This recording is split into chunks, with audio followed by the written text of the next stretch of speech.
So, how many of you couldn't sleep last night because of endless thoughts about plant pathogens? How many of you spend every moment of every day thinking about plants? Wake up, plants. Sit down, plants. Stand up, plants. Pass out, plants. No one? Well, neither do we, because plants aren't something many people spend much time thinking about. Regardless, plant diseases caused by plant pathogens are an important issue that we need to solve.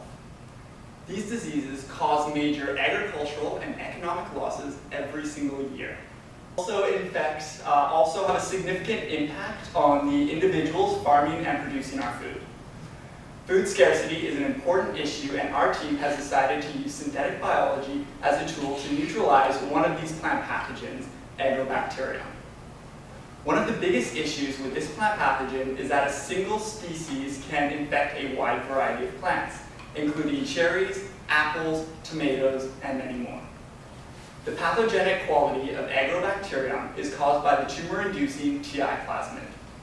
The TI plasmid harbors virulent genes capable of creating DNA transfer machinery, the type IV secretion system. This system transfers DNA directly into the plant genome, hijacking the plant cells and creating metabolites for Agrobacterium, which manifests as tumors. Since these tumors depend on a single gene, our path to prevention is clear. Remove the virulent region on the TI plasmid, which will inhibit the construction of the type IV secretion system, thus neutralizing the harmful Agrobacterium and protecting the plants affected. Our solution is the construction of Agro, an Agrobacterium tumefaciens strain capable of targeting and degrading the TI plasmid. Agro will harbor a plasmid with specific components for conjugating the plasmid within the Agrobacterium population, a plasmid maintenance system to positively select for our plasmid, an environmentally regulated CRISPR-Cas9, and guides targeting the virulence region on the TI plasmid. Many of the experts we contacted throughout our project emphasize environmental safety and biocontainment. To keep safety our #1 priority, we did not work with a wild-type TI plasmid. Instead, we worked with a laboratory strain of Agrobacterium tumefaciens.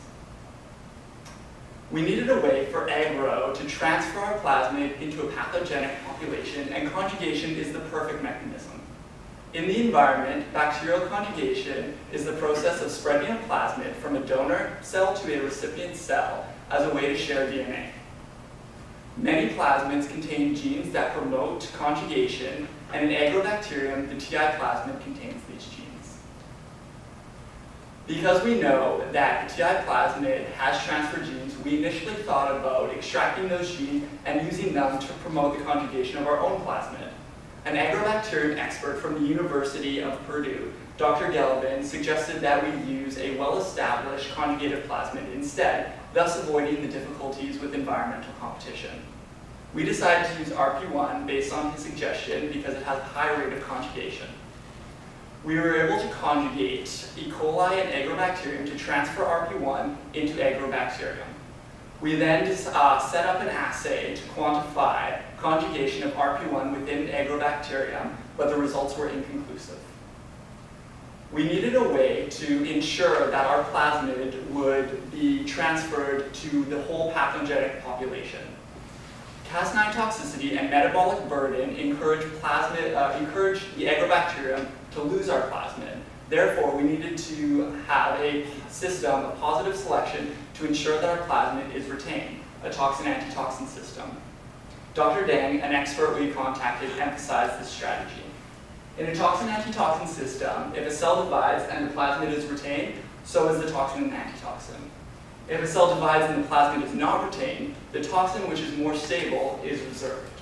The unstable antitoxin produced by the plasmid degrades quickly and the cell dies. We use the IETAS toxin-antitoxin system because it is native to Agrobacterium and confirmed in literature to increase plasmid stability. We successfully cloned and sequenced this construct, but we were unable to fully characterize its efficacy on plasmid stability. We biobricked the toxin, antitoxin, and the full system, which is the first plasmid maintenance system to be submitted to the biobrick registry. Okay, so now that Riley has talked to you about how we would spread and maintain the plasmid in a population, I'm going to talk to you about how we actually deal with the pathogen. And the way we chose to target it was by targeting the TI plasmid. So the first aspect of this is regulation of the Cas9 machinery, because it's well known that overexpression of the Cas9 protein is toxic to cells. And we want our cells to be as viable as possible so they can continue to conjugate through a population. So we needed a way of regulating this expression. And it's actually been shown in literature that wild-type agrobacterium have regulated gene expression in response to acetosyringum, which is a plant stress chemical that it secretes when it's being attacked. And so we chose to use this inducible promoter to express our Cas9 machinery. And we developed an assay to prove its efficacy. So this is the promoter in front of RFP. So it's just a colorimetric assay. And you can see fluorescence on the y-axis, and it's a time course on the x-axis. The pink bars are the uninduced cells, and the green ones are different concentrations of our inducer. And if you ignore the 4-hour time point, you can see that as time goes on, we actually see an increasing signal in our induced cells. So we think that it's working. And the next aspect of this is now the Cas9 actually targeting the TI plasmid. And so we chose a conserved region on the TI plasmid in the BRD2 gene. And we actually ran into a problem here in that we wanted really specific guides that would only target the BRD2 region and minimize off-target hits in the genome, because we want our cells to be as viable as possible. But most tools for developing guide RNAs are based on model organisms, and especially eukaryotic systems. And we actually couldn't find a tool that we could use for agrobacterium for this purpose of developing guide RNAs. So as part of our modeling component last year, we developed a tool for developing guides with any gene and genome input. And so the way it works is you input a gene, and it finds all the PAM sites on that gene. So those are just the areas that the Cas9 would bind to. It then creates a list of potential guides based on those PAM sites. And then it will check each guide across the entire genome of the organism. And the way that it checks this is actually based on real biological data, which I'll get back to in a minute. But ultimately what you get is a ranked list of guides that are based on the relative affinity of your target versus the rest of the genome. And so the data I was talking to you about is from the Salis lab at Penn State University. And what they've done is actually characterized, on the left here, the relative importance of each nucleotide along your guide RNA. And it's showing you that the guides near the beginning of the guide RNA, or the nucleotides near the beginning, are more important than the nucleotides near the end of the guide RNA. And so our model takes this into consideration when it's calculating how well the guides will stick to different areas. And then the other thing, this big table, is basically showing you free energy change of dinucleotides binding to each other. And I've illustrated that up here. You can see the top is just a DNA sequence, and this guy is a guide RNA. And for this AA to AC binding, there's actually a specific value of free energy change. And so our model takes all of these into consideration for each guide that it generates, and it can rank them. And so now that we have this tool, we input the BRD2 gene and the agrobacterium genome, the TI plasmid, and our vector into the model, and we got a list of guides. So we took these guides that we generated from the computer. Oh, also, we did a collaboration with U of T, and we developed guides for their team as well. And now here we go into the experimental data. So we have our guides from the model, and this is basically a standard growth assay, and I'll show you the data and then explain it. But essentially, we have a bunch of constructs, and we breed them in antibiotic selection.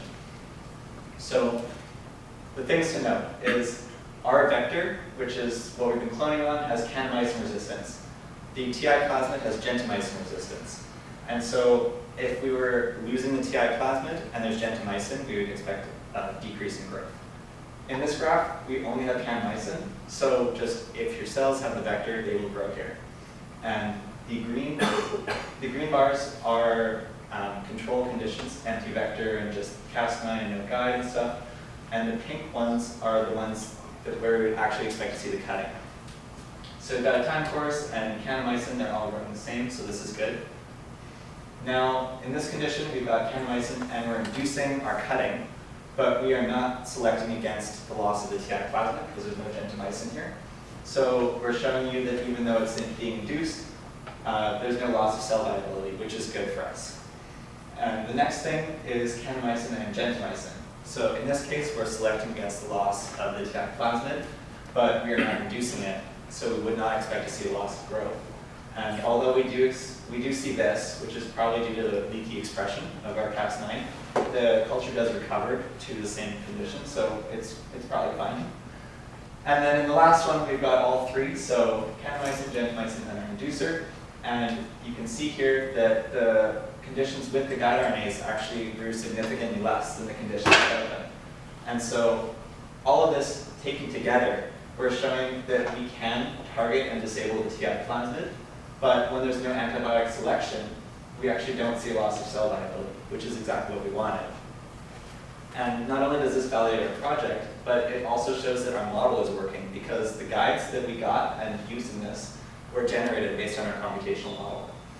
So to summarize, we characterized an inducible promoter, we designed a model for any gene in any genome, or for Cas9 guide RNA generation, and we targeted and disrupted the TI plasmid without showing a loss of cell viability. And we were also the first people, to our knowledge, to characterize CRISPR-Cas9 activity in agrobacterium.